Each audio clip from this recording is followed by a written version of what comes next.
JBNN keep you informed. I'm Michelle Jones. Before we get into the news, please remember to like, subscribe, leave a comment, and share the news with someone today. Now on to the news.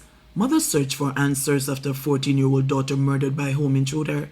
As St. Andrew community is in mourning following the brutal murder of a 14-year-old girl after she was sexually assaulted and stabbed multiple times by an intruder at her home Thursday afternoon. The teen, identified as Bryce Johnson, a 9th grade student of Haile Selassie High School, was at home in Palm Grove Court on Spanish Town Road when a man believed to be of unsound mind forced his way into the apartment and committed the gruesome acts, then escaped.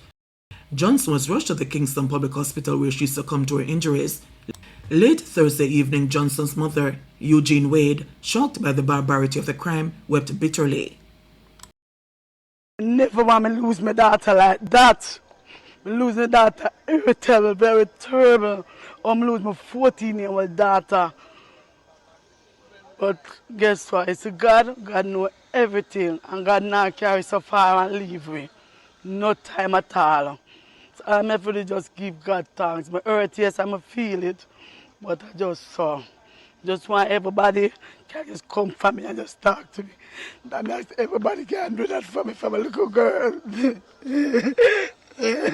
Understand.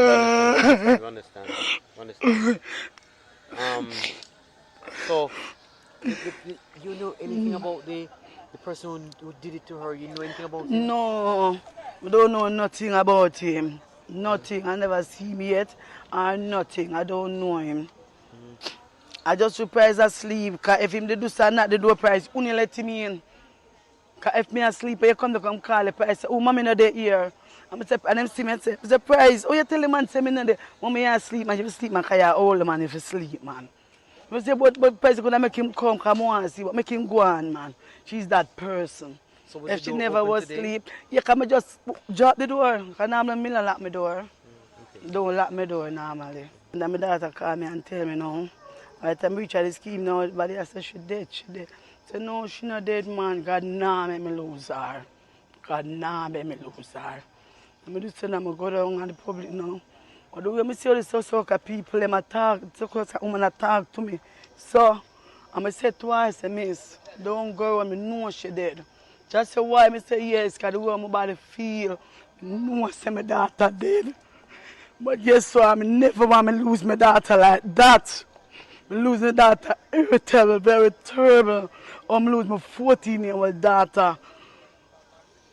But guess what? It's God. God knows everything. And God now carry so far and leave me. No time at all. So I'm every just give God thanks. My hurt, yes, I feel it. But I just saw. Bus conductor shot and killed in Spanish Town. A man was shot and killed in Spanish Town, St. Catherine on Friday morning while loading passengers onto a public passenger vehicle. Is Loxley Brown, otherwise called Country, a 31-year-old bus conductor of Spanish Town, St. Catherine. According to reports, at about 7:45 a.m., Brown was along Young Street in Spanish Town seeking passengers when he was pounced upon by unknown assailants who shot him in the upper body. He was assisted to the Spanish Town Hospital where he was pronounced dead. Meanwhile, the St. Catherine North Police say Brown was involved in extortion and other criminal activities in the area. Senior Superintendent Upton Nicholson said Brown was on the police's radar and was picked up as recently as last Thursday when he was warned and released. The Spanish Town Criminal Investigations Branch is conducting a probe into the matter.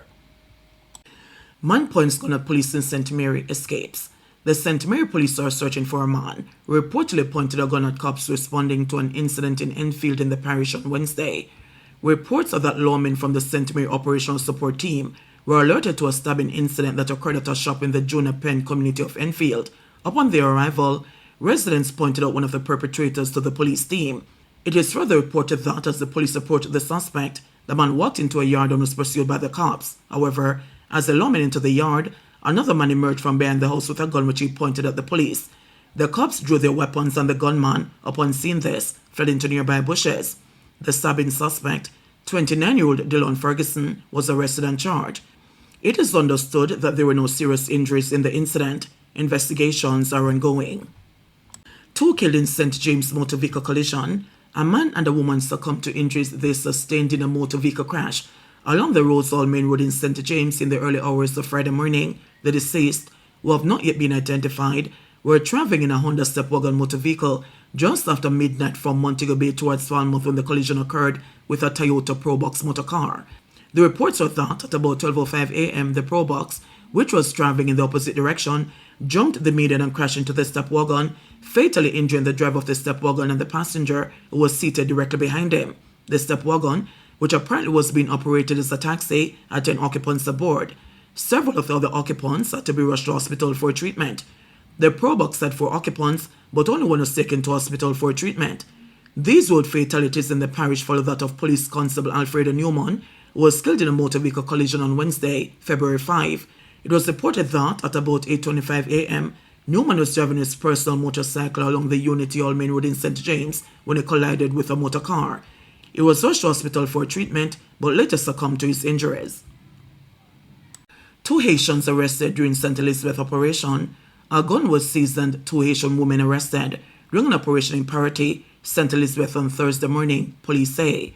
Head of the St. Elizabeth Police Superintendent Coolidge Minto said the operation took place at about 11 a.m.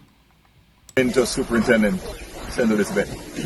We are in the Parity area where the police, acting on information, visited this address. On arrival at the location, 1 man ran from the rear of the premises into the swampy area. 2 females were detained. They have been confirmed to be Haitian nationals. A 9mm Browning pistol was also seized at this location. The police are at this time searching the area as well as the premises for additional weapons that we believe may be here at this location. This is the 3rd firearm that is being seized in the parish in the last couple of days. We continue to appeal to our citizens. Any information that they have that can assist the police to share with 119 or the Black River CID.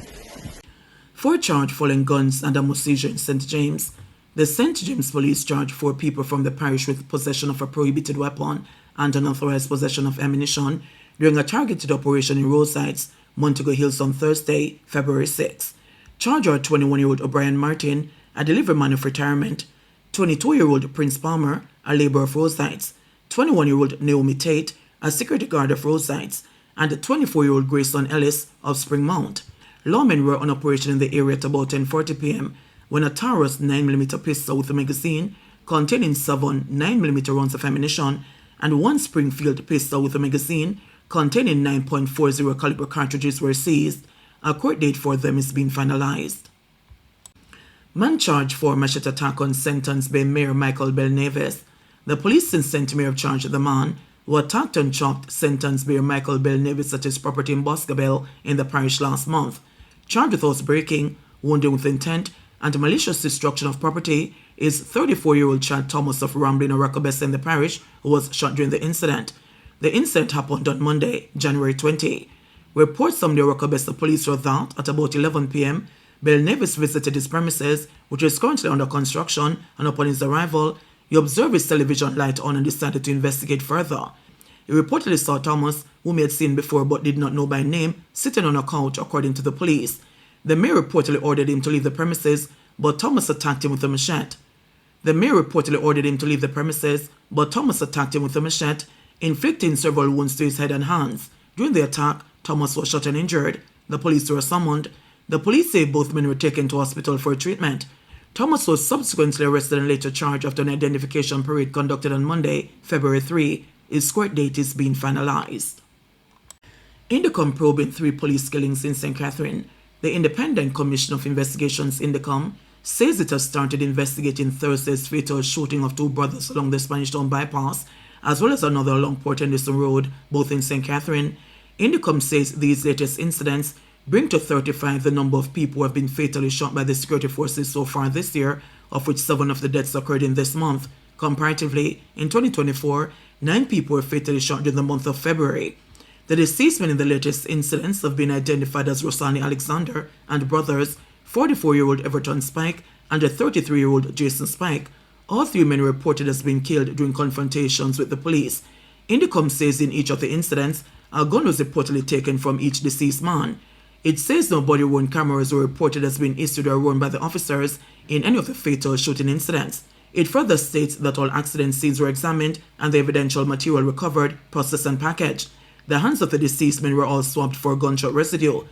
The concerned officers reportedly provided initial accounts and were served with Section 21 notices pursuant to the Independent Commission of Investigations Act 2010 to submit statements and attend interviews.